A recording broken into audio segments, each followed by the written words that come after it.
3기 신도시입니다. 정부가 오늘 11만 채 규모의 수도권 3기 신도시 신규 택지 추가 공급 계획을 내놓습니다. 지금 광명이나 시흥 등이 지금 후보군으로 거론이 되고 있어요. 예, 정부가 원래 계획대로라면 6월 말에 네. 3기 신도시 11만 가구용 택지를 발표하기로 됐어요. 네. 그런데 지난 주말에 전국 언론사에 급보를 쳐서 오늘 3기 신도시 11만 채를 발표하겠다. 갑자기 앞당겨졌네요. 예, 갑자기 일정을 앞당겼습니다. 왜 그럴까? 두 가지 이제 분석이 나오는데요.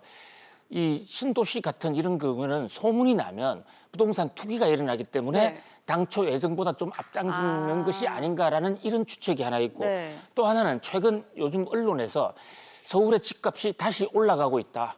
이게 조짐이 심상치 않다.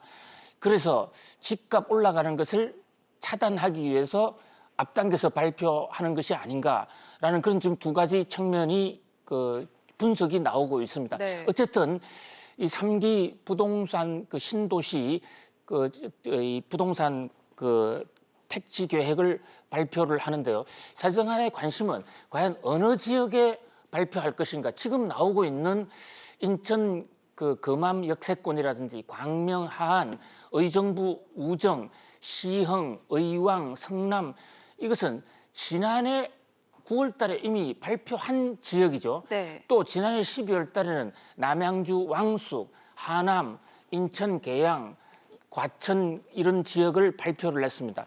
자, 오늘 주목을 이제 끄는 지역은 세간에서는 과연 광명과 시흥이 포함됐을 것인가? 네.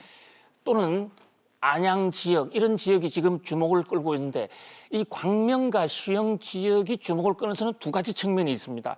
하나는 이명박 정부 때 이 자리에 대대적인 보금자리를 짓겠다고 약속했다가 거짓말한 곳입니다. 결국은 부도수표 낸 곳이죠. 네. 그런 면에서 광명과 시흥 지역의 주민들의 원성이 사실 부글부글 끓고 있는 곳이에요. 그런 면에서 포함 여부가 주목을 끌고 있고요. 또 하나 지역은 이번 정부 들어서 신도시를 3기 신도시 발표한다고 했을 때 정부 고위 관계자, 국토부 관계자 손을 통해서 그 정보가 민주당 국회의원 손으로 미리 폭로가 됐던 지역입니다. 자, 미리 폭로가 된 지역을 과연 국토부가 강행할까? 강행을 한다면 그 국토부나 또는 민주당 국회의원의 내부 정보를 보고 투자한 사람들은 돈을 벌 수 있고 그렇지 않은 사람들은 손해를 볼 수 있는 상황인데 저 시장 조작 상황을 과연 국토부가 용인을 할까 안 할까 이 대목에 대해서도 지금 굉장히 주목을 끄는 거예요. 네. 그리고 이제 전반적으로는 결국은 저 3기 신도시가 성공하느냐 아니냐는 결국 교통 문제에 달려 있습니다. 지금 네. 2기 신도시 지금 상당히 어렵지 않습니까? 김포 등 이게 교통 대책이 없었거든요.